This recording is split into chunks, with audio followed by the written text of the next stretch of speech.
que la vía colinérgica podría tener en algún escenario en donde se favorece la transmisión y otro donde se va a intentar limitar o bloquear alguna vía de señalización en donde la acetilcolina tenga que actuar, sabiendo que esta acetilcolina es el principal y único neurotransmisor que la vía parasimpática utiliza. Muy bien. Sabemos que para que se sintetice la acetilcolina como tal, tiene que haber materia prima, esta es la colina, la cual tiene que ingresar al interior de la terminal nerviosa, y una vez que ingresa, gracias a la fusión con la acetilcoenzima, se convierte finalmente en acetilcolina, la cual luego ingresa a una vesícula de almacenamiento, hasta que llega alguna señal nerviosa de despolarización, ingresan los iones sodio, y un canal de calcio sensible a voltaje favorezca que este electrolito pueda ingresar al citoplasma, favoreciendo que tanto la membrana de la vesícula como la membrana plasmática permitan su liberación. Luego, esta acetilcolina que se ha liberado al espacio sináptico va a buscar receptores con los cuales pueda interactuar. Esos son receptores de acetilcolina, que clásicamente ya hemos visto que son de dos tipos, ¿no? Los nicotínicos y los muscarínicos. Muy bien. Entonces, comienza a interactuar con sus receptores correspondientes para inducir algún tipo de respuesta celular. Pero esta actividad se ve detenida o limitada porque hay una enzima llamada acetilcolinesterasa, que es la que se va a encargar de poder degradar a la acetilcolina, convertirla en colina y acetato, con el fin de que estos puedan ser reutilizados por la terminal nerviosa para sintetizar nueva acetilcolina. Más o menos hasta ahí lo vimos el día de ayer, sabiendo que el paso limitante para la síntesis de acetilcolina es justamente que la colina tiene que ingresar al interior de la terminal nerviosa. Bien, el proceso parecía sencillo, ¿no? Entra el calcio y el calcio favorece que la membrana de la vesícula, esta es la vesícula, la que está aquí graficada, esta es la vesícula, su pared correspondiente, que tiene acetilcolina en su interior, tiene que buscar conectarse con la membrana plasmática que está por aquí. Pero ¿qué notamos? Miren, en el citoplasma, como ya vimos en algún momento en fisiopatología, existen múltiples componentes proteicos que establecen algún tipo de interacción cuando ocurre alguna vía de señalización que favorezca esa interacción. En este caso es el calcio. Evidentemente el calcio va a tener que buscar que estas moléculas proteicas en su mayoría comiencen a interactuar entre ellas. Comiencen a interactuar con el fin de acercar una membrana a la otra y permitir el vaciamiento del mismo. Lógicamente son una gran cantidad las que participan en este nexo. De ellas tenemos que rescatar algunas importantes. La SNAP25, la sinatobrevina y la sinatogamina. Son proteínas de anclaje, de acercamiento. Miren cómo esta membrana de la vesícula, que tiene acetilcolina, se va a acercar a la membrana plasmática, con el fin de que una vez ocurra el acercamiento, puede haber una función de las mismas que permita que la acetilcolina se pueda liberar. Entonces aquí más o menos vemos el proceso, ¿no? El complejo SNARE forma parte de las proteínas que hemos señalado anteriormente. Miren cómo va a anclar a nivel de la membrana de la vesícula, que tiene acetilcolina, y la membrana plasmática, para permitir un acercamiento. Y el acercamiento finalmente lleva a la fusión, y gracias a la fusión, estas moléculas de acetilcolina pueden salir hacia el espacio sináptico. Entonces, el proceso es un poco más complejo, pero claramente participan otras proteínas de asociación.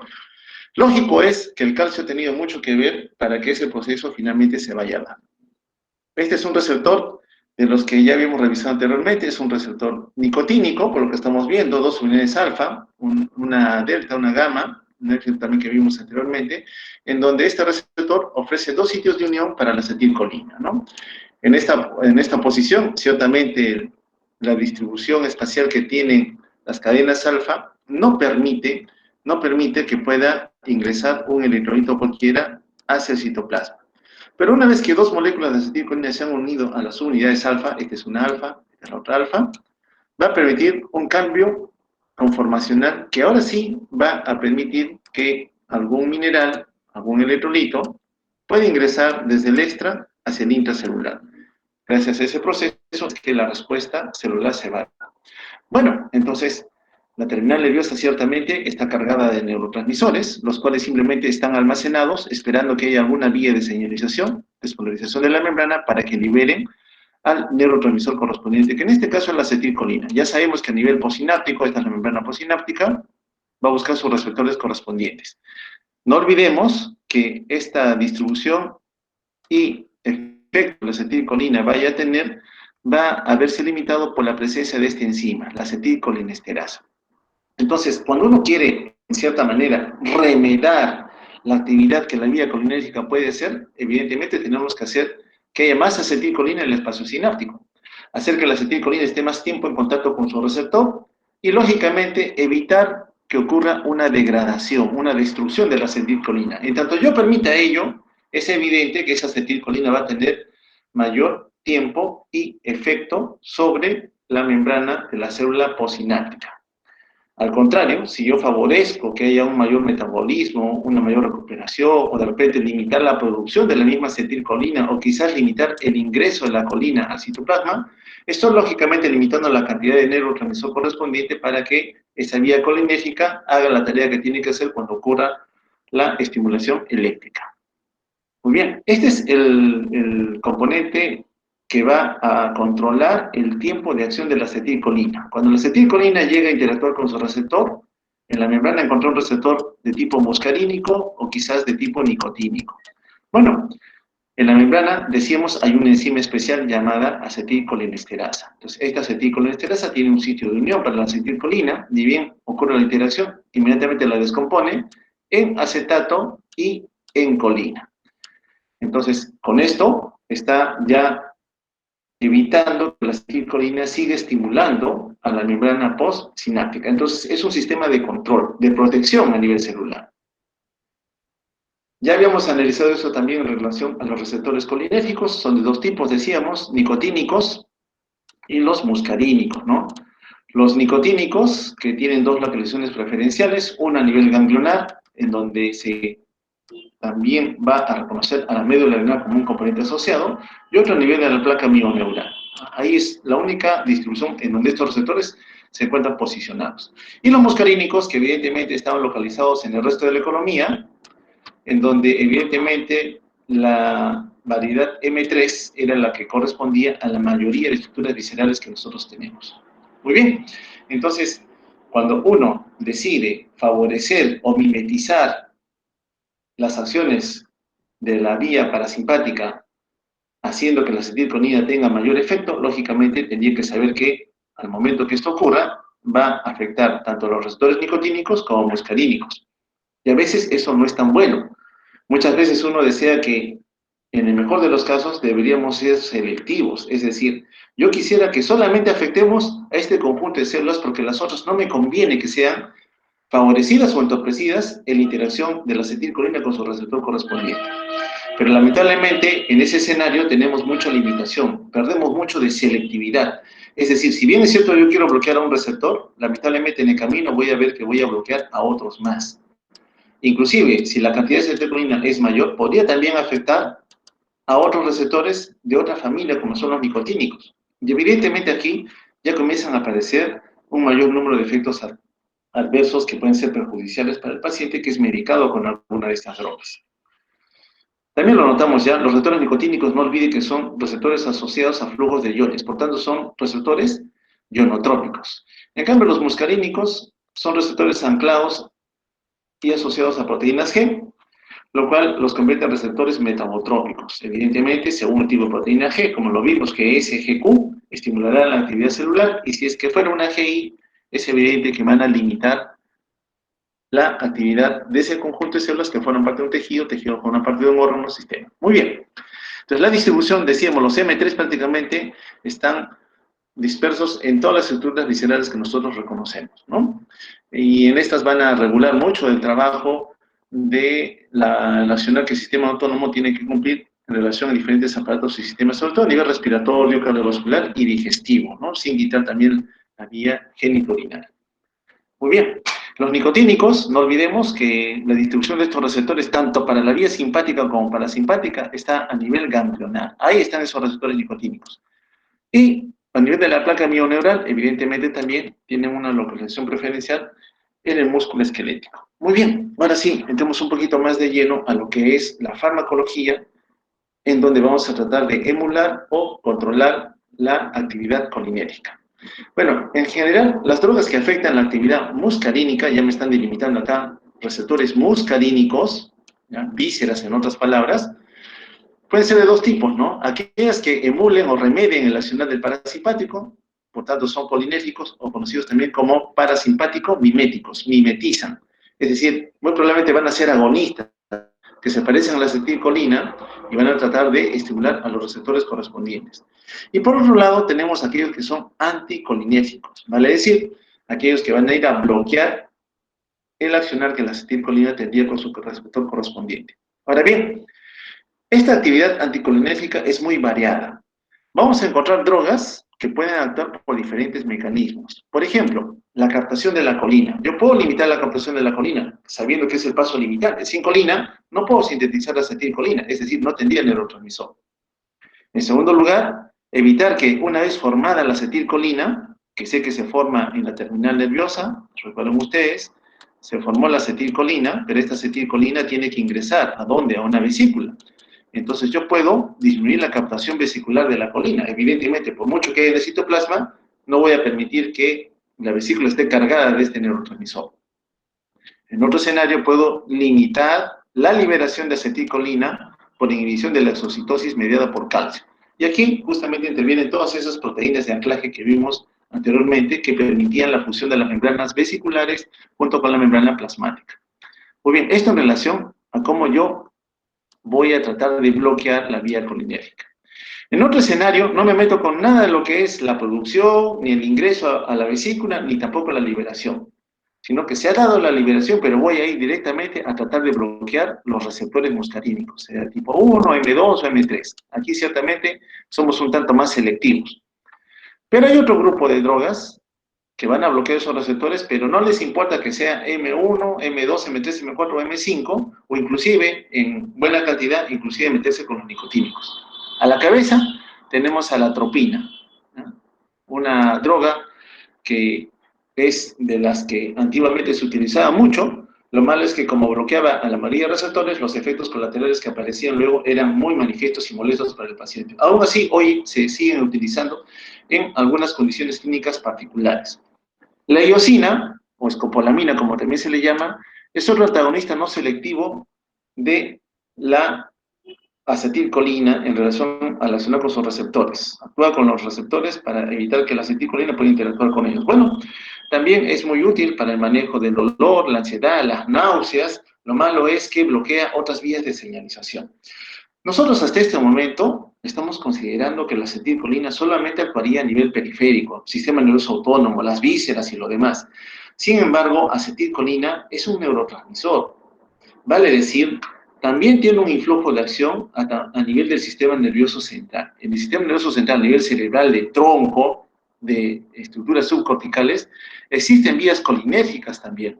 Entonces, cuando uno va a bloquear o intentar detener algún tipo de acción colinérgica a nivel periférico, estructuras viscerales, en mayor o menor medida va también a afectar la función del sistema nervioso central. El paciente puede presentar manifestaciones de bloqueo colinérgico por otras rutas centrales, ¿no? Que es importante tener en consideración. Muy bien, empezamos con las drogas colinérgicas, aquellas que remedian el accionar de la acetilcolina. Y tenemos dos grupos.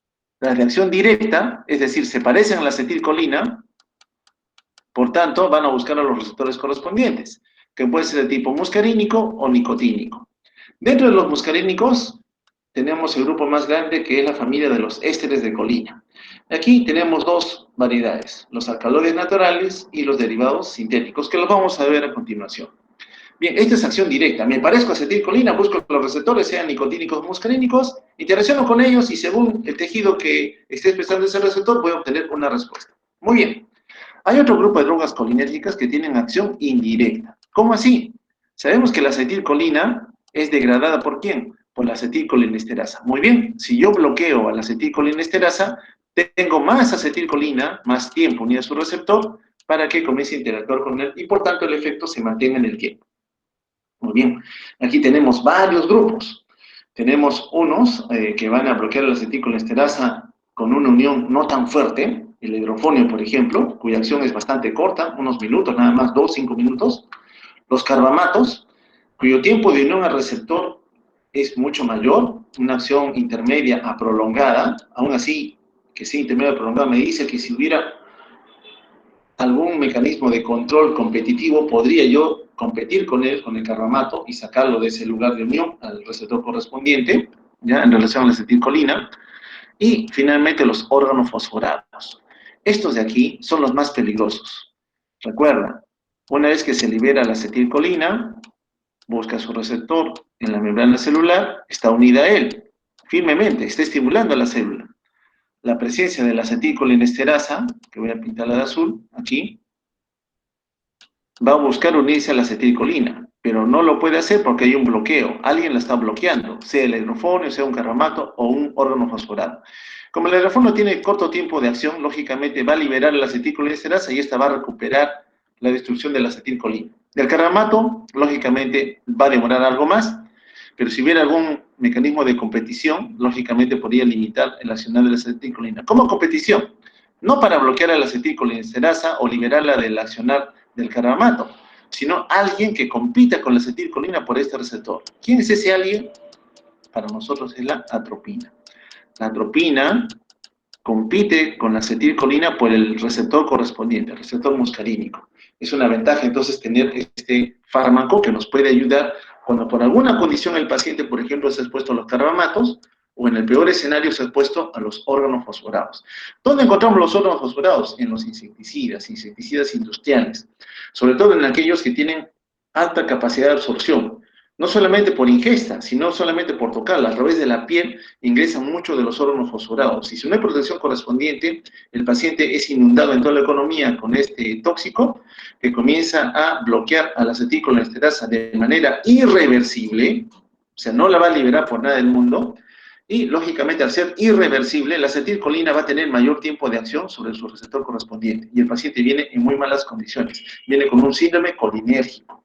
Muy bien, entonces hay que tratar de recuperarlo. Y mi única manera de recuperarlo, sabiendo que no puedo recuperar la acetilcolinesterasa, es usar un fármaco, que es la atropina, que va a competir por el receptor muscarínico con la acetilcolina. Muy bien, en general, los agentes farmacológicos, en lo que concierne la vía colinérgica, para lo que es nuestro arsenal de terapia que podamos dar, tiene un éxito bastante limitado. ¿Por qué? Porque es muy difícil ser selectivos. Lamentablemente, si bien es cierto, yo puedo decir, quisiera afectar solamente al M1, M2, M3, M4, M5, muchas veces pierdo selectividad. En mayor o menor medida voy a comenzar a bloquear a otros receptores inocentes a los cuales yo no quería afectar. ¿Dónde es que generalmente hoy en día utilizamos más la medicación colinérgica en lo que concierne a la farmacología que busca emular su accionar? En modular la motilidad gastrointestinal. Sabemos que el parasimpático activa las rutas digestivas en relación al peristaltismo, secreciones, absorción y lo demás. Entonces, justamente aquí uno puede detener en parte el accionar cuando quisiera afectar ese trabajo que se da a nivel del tubo digestivo. La serostomía, la sequedad a nivel de la mucosa oral por poca producción de saliva, ¿no? Entonces, en ese escenario también podemos nosotros emular la estimulación para que haya mayor producción de saliva. En algunas condiciones autoinmunes hay afección de las glándulas salivales, lógicamente la producción de saliva comienza a atenuarse, entonces necesitamos que haya mayor producción. En el escenario de glaucoma, para controlar el mareo o el vómito que a veces acompaña a los pacientes. En una enfermedad autoinmune como es la miastenia gravis, en donde anticuerpos dirigidos contra los receptores nicotínicos sobre todo, afectan tener sitios libres para interactuar con la acetilcolina. Entonces, como no hay acetilcolina, lógicamente, a nivel de la placa mioneural no hay movimiento, el paciente se paraliza, hace parálisis, hace paro respiratorio y muere finalmente. O en el síndrome de Lambert-Eaton, donde se crean anticuerpos también es autoinmune, pero ¿saben contra quién? Contra el canal de calcio, voltaje dependiente. Entonces, si el calcio no entra, no hay cómo estimule la fusión de la membrana vesicular con la membrana plasmática. Por un lado, está actuando a nivel postsináptico, por otro a nivel de permitir que haya la interacción de las membranas para liberar a la acetilcolina. Para el bloqueo y reversión neuromuscular, para el bloqueo ganglionar, para revertir la bradicardia, en algunos procedimientos mi paciente es muy sensible y comienza a hacer una disminución de la frecuencia cardíaca. Entonces yo también puedo en algún momento bloquear al parasimpático, que sé que es el que hace bajar la frecuencia cardíaca, y contrarrestar su efecto para que la frecuencia cardíaca no tenga variaciones importantes. Manejo de la midiasis para broncodilatación, espasmos de vejiga. Efectos cosméticos, bueno, clásico aquí es la toxina botulínica, ¿no? el Botox conocido comercialmente, pero también lo usamos en otros escenarios, ¿no? Cuando mi paciente tiene tortícolis permanente, una contractura evidente a nivel muscular, yo quiero relajar el músculo esquelético, puedo usar también esta toxina con el fin de relajar al músculo esquelético y permitir alivio en el dolor que a veces acompaña a estos pacientes. Enfermedad de Alzheimer, la acetilcolina tiene mucho que ver con la memoria, en las vías de señalización central. Claro que no es parte del capítulo de esta revisión, porque ustedes tienen una clase aparte de esta farmacología. Muy bien, analicemos rápidamente los inhibidores de la síntesis, almacenamiento y liberación de acetilcolina. En la industria farmacéutica se analizó esas posibilidades. Por ejemplo, el hemicolinio 3. ¿Qué es lo que hace este fármaco? Bloquea al transportador de colina. Por tanto, si la colina no puede ingresar, no hay síntesis de acetilcolina. Pero eso es en laboratorio. No es extendido porque lamentablemente los efectos que tendríamos sin acetilcolina serían catastróficos. El besamicol bloquea el antiportador acetilcolina y hidrogenión. Recuerden, la vesícula para que ingrese la acetilcolina se intercambia con iones hidrogeniones. Lo vimos también. Y este sí nos interesa, ¿no? La toxina botulínica. ¿A quién compromete la toxina botulínica? Degrada al SNAP25. ¿Se acuerdan ustedes del SNAP25? Es una proteína de anclaje, ¿no? Que permitía adherir la membrana vesicular con la membrana plasmática. Por tanto, si no hay fusión de membranas, no hay liberación de acetilcolina. Los inhibidores de acetilcolinesterasa, que lo vimos hace un ratito, ¿qué efecto tienen? Bueno, como inhibo la acetilcolinesterasa, no hay quien me la destruya la acetilcolina, entonces tengo más acetilcolina en la hendidura sináptica. Su acción, lógicamente, no es directo, es indirecto. Estoy favoreciendo que haya más acetilcolina. Menos una de este grupo. De los inhibidores de acetilcolinesterasa, hay una que puede directamente también interactuar con el receptor muscarínico. Se llama neostigmina. La neostigmina, si bien es cierto, bloquea a la enzima destructora de acetilcolina, también ella solita puede estimular al receptor muscarínico.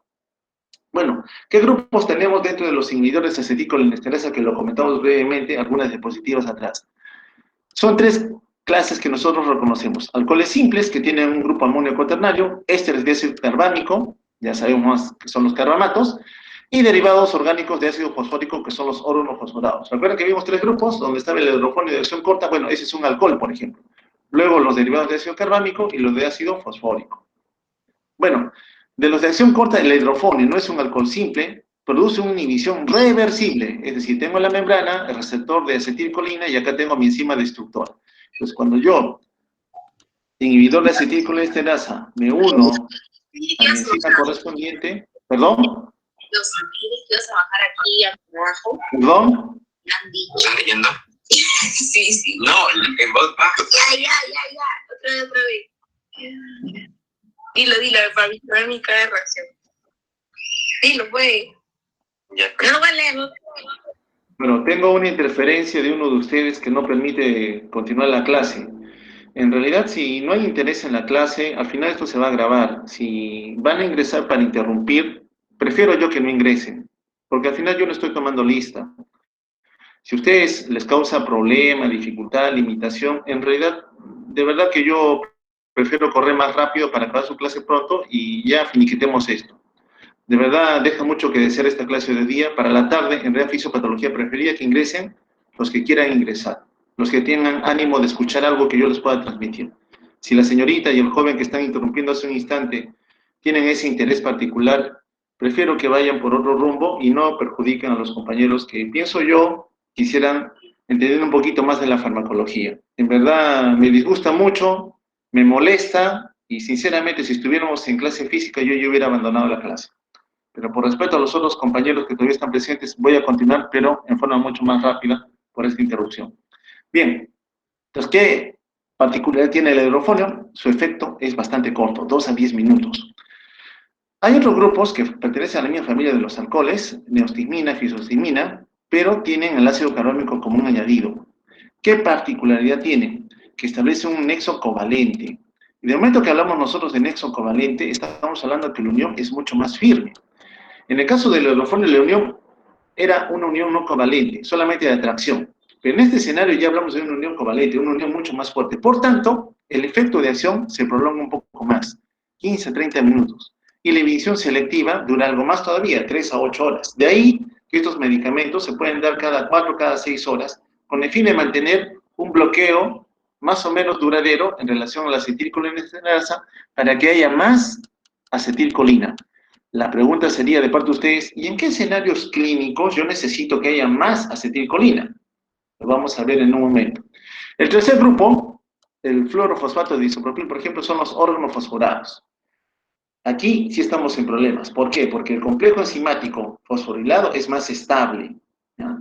Y su disociación, es decir, tengo mi membrana, mi receptor muscarínico correspondiente, al ladito tengo mi acetilcolinesterasa y tengo a un órgano fosforado adherida a ella, esta unión, esta de acá, es más prolongada. Prácticamente esa acetilcolinesterasa no se va a recuperar. Por tanto, esa acetilcolina que esté actuando con su receptor lo va a sobreestimular en demasía, demasiado. El paciente puede morir, ni siquiera le da tiempo a esperar horas, se muere. Si es que nosotros no actuamos de forma inmediata, se convierte en una emergencia médica. ¿Por qué? Porque justamente la unión de este tipo de órganos fosforados a la acetilcolinesterasa es muy fuerte. Y adicionalmente sufre un proceso añadido que se conoce como envejecimiento. Es decir, se hace en el transcurrir de las horas una unión más estable, más estrecha, que difícilmente se va a disociar. Por eso es que en general llamamos a la unión de un órgano fosforado con la acetilcolinesterasa como de tipo de inhibición irreversible, irreversible. ¿Cómo la podemos compensar? No queda otra, tienes que sintetizar nueva acetilcolinesterasa, pero eso no es en minutos, eso toma tiempo, y el paciente no tiene ese tiempo para poder responder como uno quisiera que responda. Entonces, en general, cuando yo indico inhibidores de acetilcolinesterasa, ¿cuáles van a ser mis objetivos farmacológicos? ¿En qué escenarios los voy a buscar utilizar?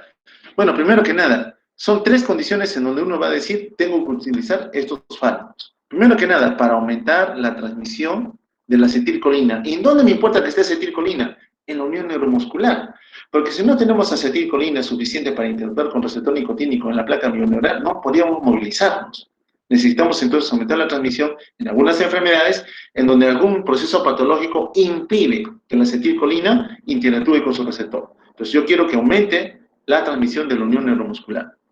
En otro escenario, cuando quiero incrementar el tono parasimpático, recuerda, la acetilcolina es la herramienta que el parasimpático utiliza para tener acción sobre las células. Por tanto, si yo quiero aumentar el tono parasimpático, ciertamente puedo remediar su efecto utilizando estos medicamentos. Finalmente, para intensificar la actividad colinérgica central. Recuerden que hay vías colinérgicas, no solo periféricas, sino también a nivel central, que establecen una serie de nexos para otras funciones superiores, como son la memoria, por ejemplo. Otros inhibidores de acetilcolinesterasa, donepezil, ribastigmina, sobre todo utilizados para el manejo de la demencia. El último, sobre todo, para la enfermedad de Alzheimer, en donde también tenemos a la galantamina. La tacrina ya está en desuso, se utilizó inicialmente, pero los efectos colaterales llevaron a que prácticamente sea abandonada como parte del tratamiento de la demencia. Ustedes tienen una clase aparte de esto, repito, no voy a ahondar mucho en esto, pero saber de que el tratar de remediar el accionar de la vía colinérgica puede mejorar la memoria en ese grupo de pacientes. Entonces aquí tenemos los inhibidores de acetilcolinesterasa, el edofonio, que es un alcohol simple de corta duración, recuerden, 2 a 5 minutos, los ésteres de ácido carbámico, la neostigmina, la fisostigmina, que tienen un tiempo de duración mucho mayor porque establecen un nexo covalente, recuerden. Y finalmente los órganos fosforados, estos sí son tóxicos, realmente el escenario de encuentro con ellos establece actuar de manera rápida. ¿Dónde están los derivados de ácido carbámico? Diferentes estos dos. En los raticidas. Cuando uno va a comprar un raticida, por ejemplo, el polvo prepara para que maten a los roedores, esos raticidas están compuestos sobre todo de ácido carbámico, ¿no? Donde está en este segundo grupo, por ejemplo. Los organofosforados, ya lo relaté, ya pertenece al grupo de los insecticidas. Entonces, en el escenario normal, en este momento, nosotros tenemos acción colinérgica en mayor o menor medida, que es limitada porque, felizmente, en la membrana existe esta enzima que va a descomponer la acetilcolina en colina y en acetato. Muy bien. ¿Sabemos que hay un grupo de fármacos que pueden aumentar el tiempo de acción de la acetilcolina? Sí, a través de inhibición reversible. Significa que una vez desaparecido ese efecto, la acetilcolinesterasa, esta de acá, que ha sido bloqueada temporalmente, luego vuelve a recuperarse. ¿Ya?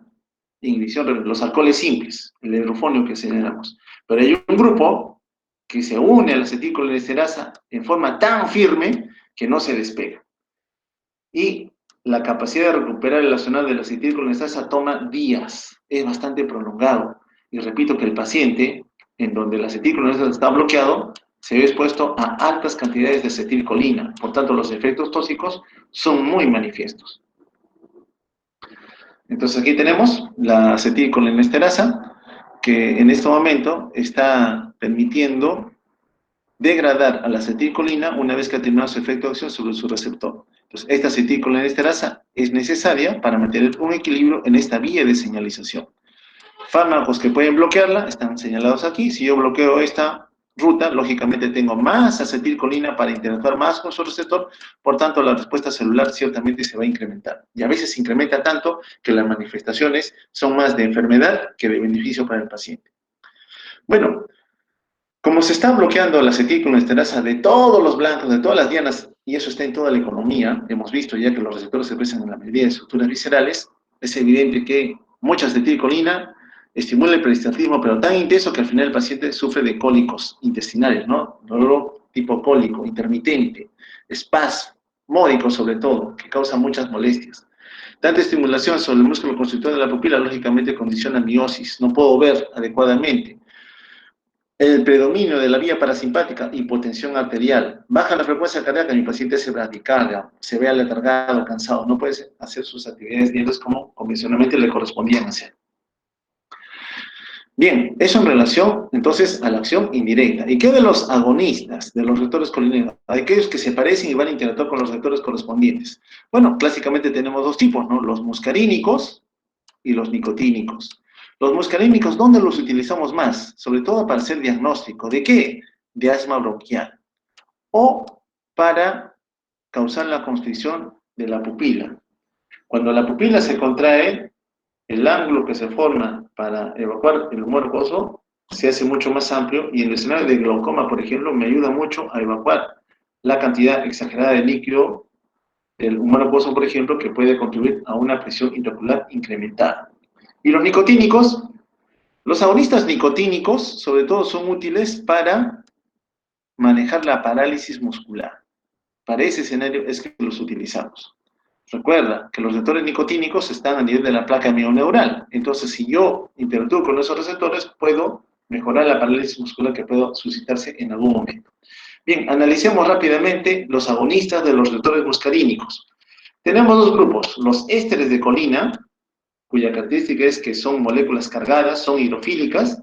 A la cabeza está la acetilcolina, pero como tal no lo utilizamos, porque si utilizáramos acetilcolina en forma comercial, administrándolo a un paciente, es lógico que los efectos podrían sobrepasar los beneficios. El reemplazo con un radical metilo lo convierte en metacolina, se parece mucho a la acetilcolina, es mucho más estable. Otros son el carbacol y el betanecol, por ejemplo, que van a tratar de interactuar también con los receptores muscarínicos correspondientes. De los alcaloides tenemos la pilocarpina, que es un agente miótico y cialogogo, favorece la producción de saliva también. La silimelina, que es un agonista M1, M3, útil sobre todo para la serostomía, ojo seco, ¿no? Hay enfermedades autoinmunes en donde las glándulas lacrimales se están destruyendo, entonces hay que tratar de estimular mayor producción de lágrimas, porque son los que protegen la córnea, ¿no? Como un adyuvante para el manejo de esos escenarios. Entonces aquí vemos las clases estructurales, la molécula madre es la acetilcolina, el reemplazo con un grupo metilo la convierte en metacolina, el carbacol y el betanecol. De los alcaloides tenemos a la pilocarpina, que interactúa con los receptores muscarínicos correspondientes.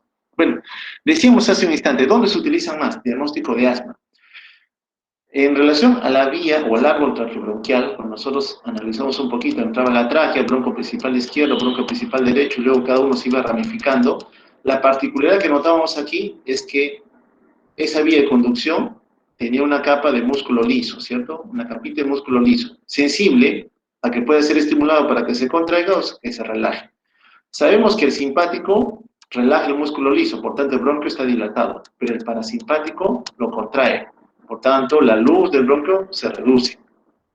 Entonces, si se reduce la luz del bronquio, el paciente lógicamente va a tener problemas para ingresar un volumen de aire determinado. En el paciente asmático, en donde existe una enfermedad asociada a un estado de hiperreactividad bronquial, el bronquio tiende a cerrarse, a taparse de moco y lo demás, el darle metacolina estimula más esa respuesta que tendríamos a la vía parasimpática. Entonces hace más evidente la enfermedad. Me sirve para en el caso de duda, me parece que es asma, entonces le hago un test con metacolina y veo que los síntomas se exacerban, se incrementan, estoy pensando entonces que efectivamente se trataría de un asma bronquial.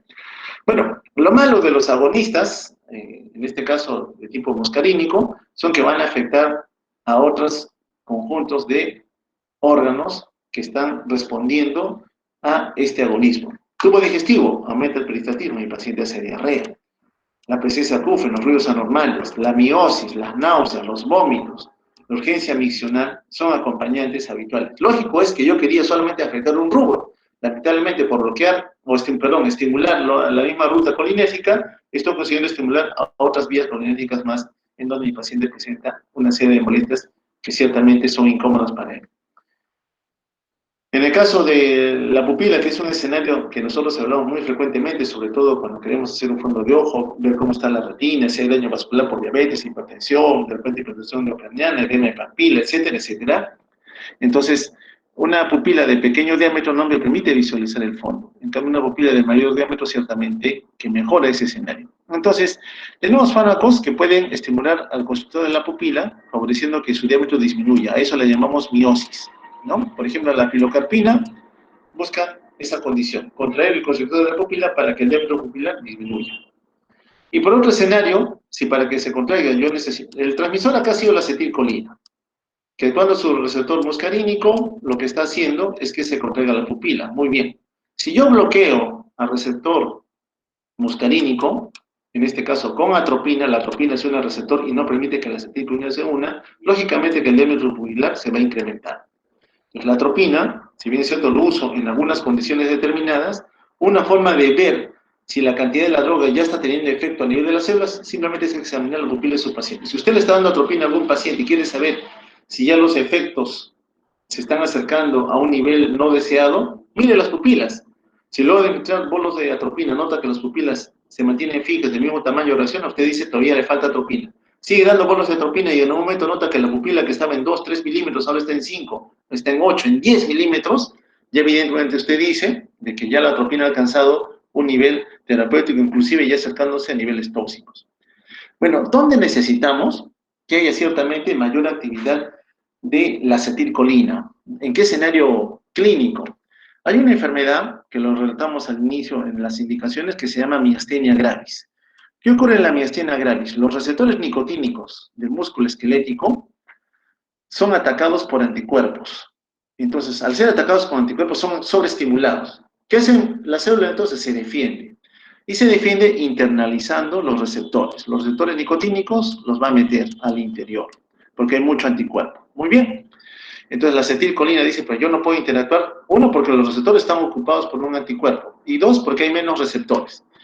Entonces, yo digo, la acetilcolina, esta que yo voy a liberar para permitir la interacción con el receptor y, lógicamente, favorecer el movimiento, no puede hacerlo porque el receptor está ocupado.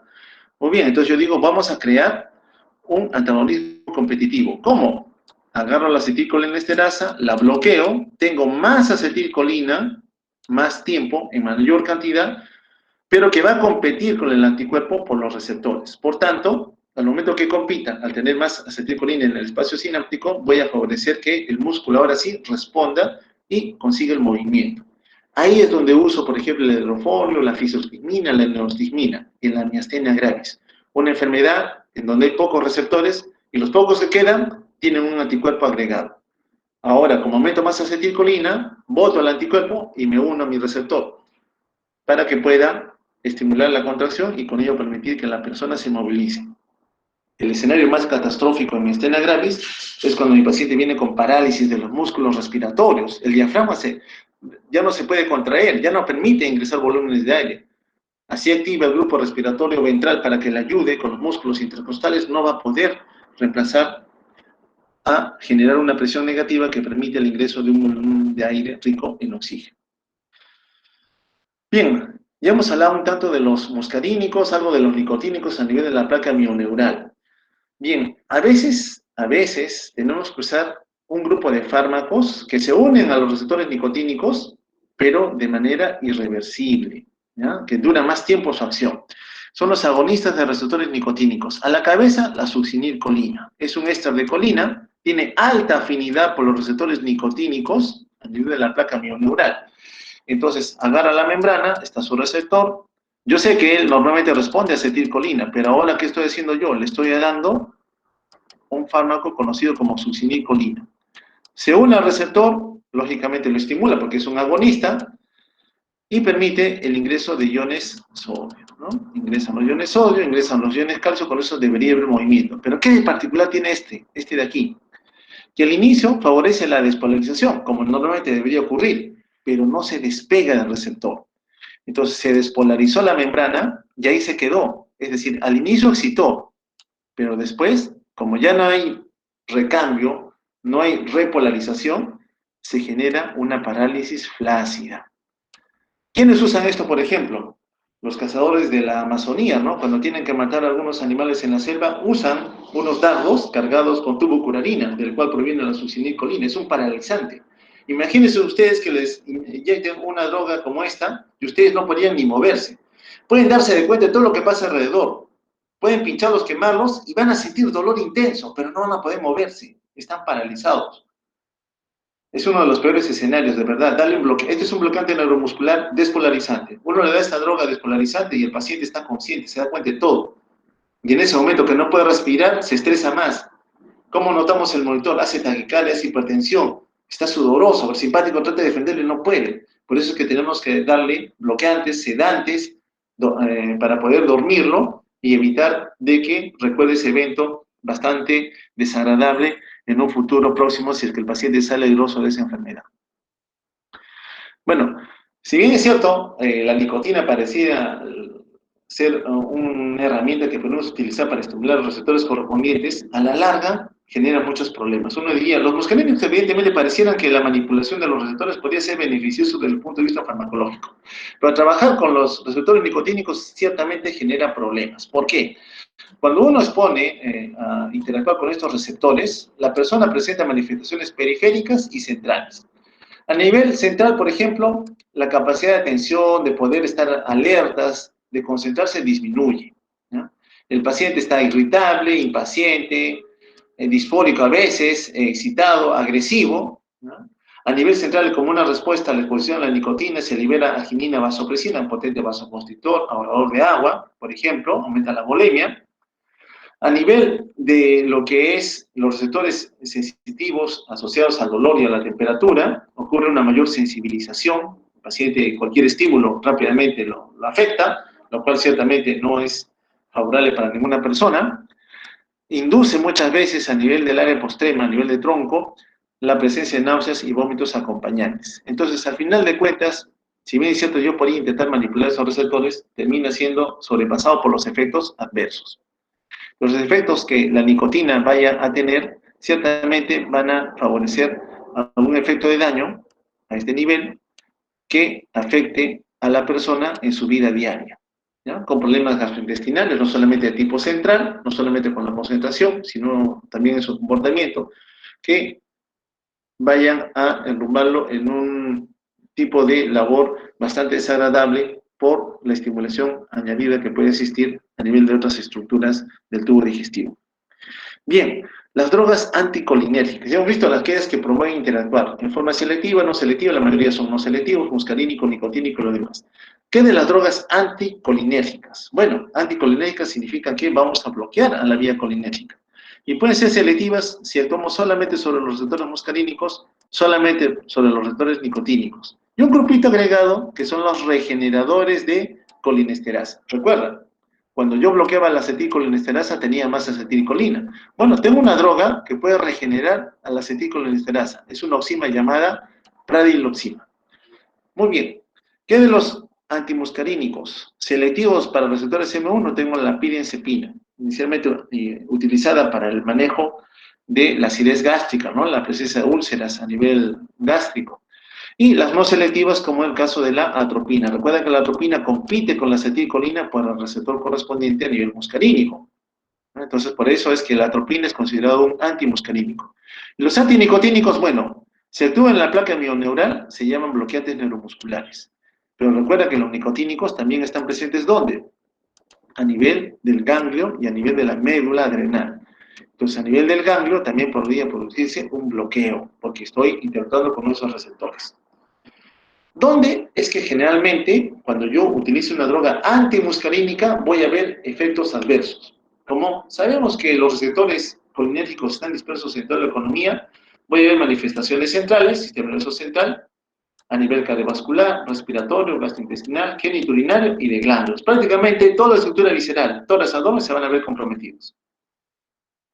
Entonces, esta vía parasimpática, al momento que yo intente bloquear el accionar a nivel ganglionar o a nivel periférico, evidentemente va a llevar a que estas drogas antimuscarínicas o antinicotínicas tengan algún tipo de manifestación indeseable que las va a acompañar, porque lo ideal sería que solamente se actúe sobre el componente afectado y no sobre los otros que son simplemente espectadores inocentes. Muy bien, los antagonistas de los receptores se unen directamente al sitio donde el agonista debería unirse, donde se une la acetilcolina, por tanto causa un bloqueo competitivo. De los antagonistas sobre los receptores muscarínicos, los que son los dominantes en las estructuras viscerales, al momento que se bloquea el tono colinérgico, porque muchos no son selectivos, ¿qué voy a hacer? Que el simpático domine. Recuerden que las estructuras viscerales tienen doble inervación, salvo las glándulas salivales, que solamente son parasimpáticas. Entonces, ¿qué ocurre en ese escenario? Cuando yo bloqueo la ruta colinérgica, los que van a dominar son la estimulación simpática, ¿no? Entonces comienza a dominar el simpático con otras manifestaciones acompañantes más que ciertamente también podrían ser desfavorables. ¿Quiénes son los fármacos que forman parte de este grupo, esta familia? Los alcaloides naturales y los compuestos de amonio cuaternario. El prototipo de todos ellos es la atropina. La atropina es no selectivo. Cualquier muscarínico que vea del M1 al M5 va a ir a bloquear. Pero a alta dosis, si yo aumento la dosis, puedo también actuar sobre los receptores nicotínicos. Entonces el paciente puede presentar manifestaciones de acción sobre los receptores nicotínicos, es decir, meterme a la placa mioneural y meterme a nivel ganglionar. Cuestión que yo ciertamente no quisiera, porque necesito movilizarme y necesito la interacción a nivel del ganglio para que otras vías de señalización, tanto simpáticas como parasimpáticas, se puedan mantener en el tiempo. Uno de los que es un poquito más selectivo es la escopolamina. La escopolamina, que desplazó la atropina, porque antes cuando venía un paciente con molestias gastrointestinales, sobre todo cólico, vesicular y lo demás, muchas veces utilizamos la atropina. Pero cuando damos atropina, el paciente presenta manifestaciones oculares, en la saliva, en la frecuencia cardíaca, a nivel genitourinario, etcétera, etcétera. Entonces, mucha reacción adversa por la atropina. Surgió la escopolamina o iosina. Bueno, esta es una amina terciaria. ¿Afecta al sistema nervioso central? Sí, lamentablemente pasa la barrera hematoencefálica. Y cuando lo hace, induce las náuseas, la sedación y el aumento de las secreciones orales. Entonces, si bien es cierto, me ayuda a controlar algunos aspectos digestivos, del dolor tipo cólico, por ejemplo, en donde el parasimpático es el que estimula, si yo bloqueo al receptor muscarínico, ya no hay parasimpatismo, ya no hay dolor tipo cólico, me expongo a que aparezcan otros eventos adversos porque este fármaco no es selectivo, ¿no? Va a interactuar con otros receptores a nivel central. Otro es la metescopolamina y el glucopirrolato. Son antimuscarínicos, cuaternarios aminos. ¿Qué ventaja tienen? Penetran muy poquito al sistema nervioso central, a diferencia de la escopolamina. ¿En qué escenarios clínicos los utilizamos? Cuando quiero controlar las secreciones orales, cuando quiero reducir los espasmos gastrointestinales y cuando quiero prevenir la bradicardia, puedo usar específicamente el glucopirrolato, que es un trato más específico para la esfera cardiovascular. Lo malo es que estos fármacos no tienen poder de controlar con cuántos receptores van a ir a bloquearse. Entonces, generalmente vamos a ver algún tipo de toxicidad colinérgica de tipo muscarínico. En general, en el escenario clínico donde los vemos es cuando la persona ha ingerido algún tipo de vegetal asociado a los hongos de tipo venenoso, ¿ya? Que tienen el poder de ser antagonistas muscarínicos. Bueno, ¿qué efectos van a tener? Básicamente, aparición de manifestaciones en el periodo de 15 a 30 minutos, náusea, vómito, diarrea, sudoración, hipersalivación, enrojecimiento, taquicardia y broncoconstricción. Y si fuera sobre los nicotínicos, bueno, si usted está exponiéndose a este grupo de fármacos, los efectos también van a darse a nivel del sistema nervioso central, a nivel del músculo esquelético y a nivel cardiovascular. ¿Qué voy a encontrar? Convulsiones, coma y paro respiratorio. Recuerden, a veces utilizar fármacos que se meten con los receptores nicotínicos termina siendo más perjudiciales que benéficos. El paro respiratorio generalmente ocurre por un bloqueo de la despolarización del músculo esquelético. Está haciendo bloquear al receptor nicotínico. Muchos de los bloqueantes de estos receptores nicotínicos en el músculo esquelético tienen diferentes tiempos de vida media, algunos muy cortitos y otros un poco prolongados. A veces uno tiene que utilizar esos medicamentos para que el paciente no luche con un procedimiento. Por ejemplo, ahora en COVID tenemos que intubar pacientes que están sumamente comprometidos y en el escenario inicial, cuando recién aprendíamos del enfrentamiento de estos pacientes, teníamos que evitar que el paciente tosa. Entonces, utilizamos muchas veces bloqueantes neuromusculares. El paciente se quedaba totalmente paralizado. Yo metía el laringoscopio, veía las cuerdas vocales y por ahí insertaba el tubo endotraqueal. Bueno, sucede que a veces yo intento intubar al paciente y no puedo. Intento ver las cuerdas vocales y no veo nada. Intento meter el tubo y me voy a esófago, me voy a esófago. Mi paciente ya no está ventilando. Entonces, imagínense ese escenario en donde el paciente le has dado el bloqueante neuromuscular y no has podido intubar al paciente. Mi paciente está en parada respiratoria. Entonces, es un escenario bastante desfavorable que tenemos que cuidar mucho cuando queremos conseguir un acceso seguro a la vía aérea. Eso lo vemos en clínica más, ¿no? Entonces, siempre que hacemos intubación tenemos que tener un plan B, un plan de escape. En caso fallé, tengo que tener un plan alternativo. Eso es una ley en lo que es manejo de vía aérea. Lo haremos, si es que el próximo año nos permite, en lo que es clínica, para entender mejor ese escenario. Pero no olvidemos de que a veces el bloqueo es permanente y puede afectar seriamente la vida de las personas por la parada respiratoria que ocasiona. Anomalías cardiovasculares, lógico es, si estamos bloqueando esto, hay un dominio del simpático, ¿no? Mi paciente es hipertensión arterial y la presencia de arritmias cardíacas que pueden ser ciertamente fatales. Antagonistas de los receptores nicotínicos, bueno, tenemos algunos selectivos, ¿no? Que actúan a nivel de la placa mioneural, son los bloqueantes neuromusculares. ¿Qué efecto tienen? Parálisis plácica. Ahora, si damos más dosis y más dosis, ¿qué vamos a ver en el paciente? Que también me comienza a bloquear a los ganglios. Lo ideal es ser selectivo. Si tú vas a usar un bloqueante neuromuscular, deberías buscar que la terminal nerviosa solamente afecte a la unión de la terminal nerviosa con el músculo esquelético. Pero a veces uno se empecina, más dosis, el paciente se sigue moviendo, más dosis. Lógico es que en algún momento vas a bloquear al músculo, pero con más dosificado más al paciente, ahora te vas a meter con el componente ganglionar, con esos ganglios en donde la acción de la acetilcolina con su receptor nicotínico también se estaba dando. Y ahí vienen algunos efectos indeseables. Bueno, ¿hay manera de contrarrestarlo? Sí. Hay un fármaco que inhibe la acetilcolinesterasa, ¿ya?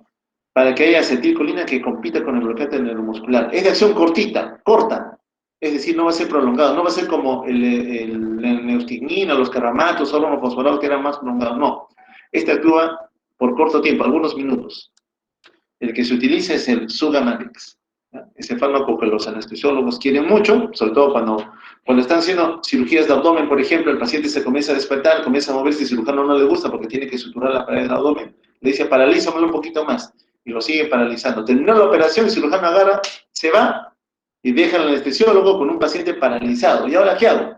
Tengo que permitir que el paciente vuelva a ventilar, que vuelva a tener actividad muscular. Bueno, entonces, para ayudarle, se utiliza este medicamento, el Sugammadex, con el fin de, al momento de evitar que la acetilcolina se degrade, porque está bloqueando la acetilcolinesterasa, compita con el bloqueante neuromuscular para unirse a su receptor nicotínico correspondiente.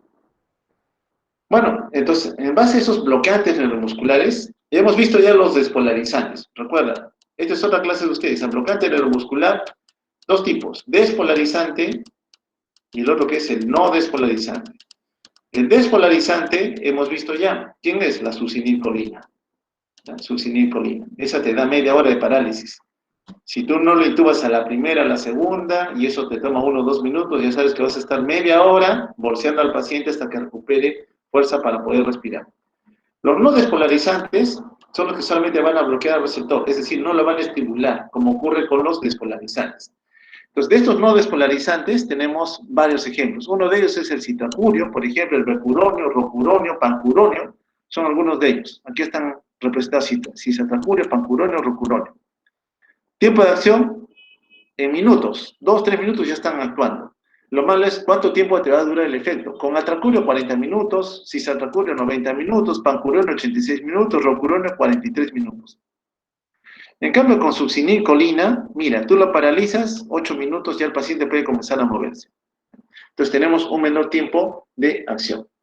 Lógico es, recuerda, succinilcolina es despolarizante, interactúa con el receptor, lo despolariza, permite que el sol de ingreso, bueno, eso ya lo sabemos, pero no permite la recuperación. Una vez despolarizado, sabemos que la membrana busca ¿qué? Repolarizarse, pero esto es lo que se evita. Entonces, al inicio lo activé, generé el potencial de acción correspondiente de despolarización en este caso, pero luego lo detengo, no permito la repolarización. Y por ese escenario es que ocurre la desensibilización, ¿no? La succinilcolina entonces se une firmemente y ahora ha paralizado completamente al músculo esquelético.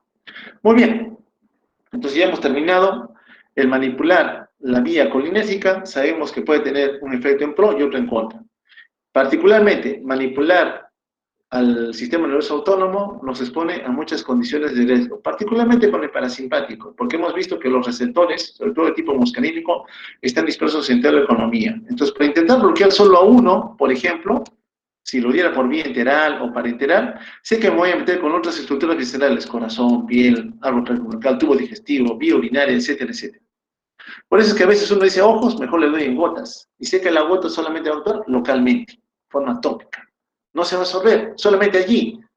En cambio, si lo doy por otra vía enteral, sé que cuando ingresa torrente sanguíneo va a buscar a todos sus órganos diana y sobre todos ellos va a interactuar, por tanto los efectos colaterales ciertamente van a aparecer. No olvidemos que la forma de bloquear a la acetilcolina es competir con ella por el receptor correspondiente. ¿Y quién es el competidor predilecto? La atropina. Lo malo que atropina en dosis en aumento se convierte también en una droga que puede tener poder tóxico. Miren, por ejemplo, ¿en dónde uso yo atropina? Lo uso en el paciente intoxicado con órgano fosforado. Tengo en la membrana mi receptor muscarínico correspondiente, tengo un órgano fosforado que se está uniendo ¿a quién? Ay, perdón, a la acetilcolinesterasa. Muy bien, la acetilcolinesterasa bloqueada ahora hace que en el espacio sináptico haya más acetilcolina interactuando con su receptor. Muy bien, mucha acetilcolina, un síndrome colinérgico. ¿No? Su paciente viene hipersalivando, con diarrea, con dolor muscular, con los ojos chiquitos, hipersalivando, bradicárdico, es decir, toda la respuesta parasimpático-mimética que nosotros vemos habitualmente. Con todo eso viene el paciente. Entonces decimos, es muy sintomático, y ciertamente la unión de este órgano fosforado a su receptor es muy fuerte. ¿Qué tenemos que hacer? Bueno, darle un competidor. ¿Cuál es mi competidor? La atropina. La atropina no actúa con la acetilcolinesterasa, va a buscar al mismo receptor que la acetilcolina, van a competir. Y como están compitiendo, yo comienzo a dar una dosis de ataque. El paciente no responde, aumento la dosis. No me responde, aumento la dosis. Hasta que haya tanta atropina que ya desplace la acetilcolina. Pero ahora, de estar con un síndrome colinérgico, me voy al síndrome anticolinérgico. Entonces, ¿qué ocurre con el paciente al ver que no hay acetilcolina que interactúe con sus receptores? La frecuencia cardíaca comienza a subir, comienza a verse quedada de la boca, ya no hay saliva, está tan seca, ¿no? La pupila que era pequeña ahora se dilata, la acomodación de cristalina ahora se pierde, la visión es borrosa, sigue subiendo, usted le sigue boleando, le sigue dando más atropina, miren la dosis alta que está más de 10 miligramos, el paciente hace alucinaciones, delirio y finalmente coma, pierde la conciencia. ¿Por qué? Porque ahora estás bloqueando vías de señalización central. Entonces, cuando nosotros usamos los antagonistas muscarínicos, sabemos que vamos a encontrar algunas manifestaciones en el paciente. Porque yo no tengo forma de medir cuánto de atropina tengo en la sangre, lo que estoy viendo es las manifestaciones periféricas. Cuando mi paciente dice, ¿sabe qué? Ya no veo bien, visión borrosa, está medio confuso, las pupilas dilatadas, está estreñido, quiero orinar pero no puedo. Son manifestaciones que tu paciente tiene mucho antagonista muscarínico que no le permite tener el desarrollo visceral normal. Muy bien, ya hemos terminado justo en el tiempo. Si nos da pie todavía alguna pregunta, duda, me la pueden avisar por esta ruta, por favor. Me dijeron 1 hora exacta y justo es 1 hora y 1 minuto más